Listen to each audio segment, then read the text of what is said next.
वेदांत विरोध में 45 दिन में पहुंचला गणधारणा। रायगड़ा जिला मुनिगुड़ा ब्लॉक शिवपतर पंचायत ग्रामवासी हाटो दहिकाल छक निकट में शांतिपूर्ण भाव में गणधारणा आज को 45 दिन है बसी आसुवा बेले बर्तमान से 144 धारा लागू किंतु राधामोहन टाकरी आवरण गांडा समेत शिवपतर ग्रामर ग्रामवासी उपस्थित रही वेदांत प्रकल्प विरोध में तार मनमुखी कार्य उपरे बक्साइट माटी डंपिंग करुवा बेले शिवपतर ग्रामवासी एवं मिलित सहयोग में पुणी थे बीजा बंडली छक निकट वेदांत प्रकल्प विरोध गण आंदोलन जारी रखिंट। ए आंदोलन को जदि पुणी थे बंद करा जाए ताहले वेदांतर 2टी गेट बंद करा जिवो बोली राधामोहन टाकरी कहते।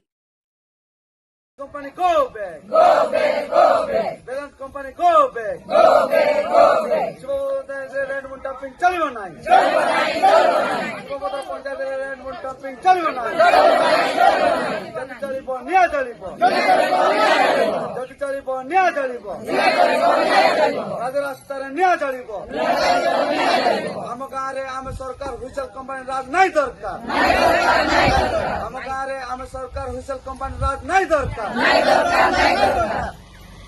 बोले बसिया ठीक आम गोटे धारणा बसीचु ये रेनमंड कौन ये डंपिंग होगापी जाऊँ आम ये धारणा बसीचु एति दिन है 45 दिन है आम ये धारणा बसीचु हेले कई आमर कथा शुणुना ना पुलिस शुणुची ना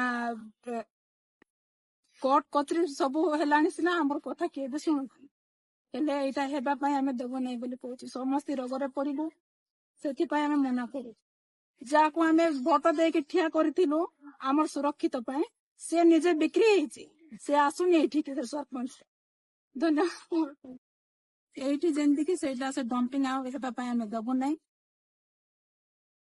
रोग पीड़ित हबु आम परिवेश खराब हम से आम यहाँ देव आम आमर शिवपदर ये करूँ आम रास्तार न जाऊ बोलु आमको सब विपद हो आम जमी बड़े नष्ट हो गाई गोर सब नष्ट हो आमर से पानी कांजी जाक मिलले लोक देह खराब हो मन कर मन करवा बसीचु आज्ञा नहेब से पचर कौन विचारपति कर पचर बुझे से मानवे बोले झगड़ा झाटी हेबू आज्ञा पक्का माड़ गोल से सहज चढ़ू।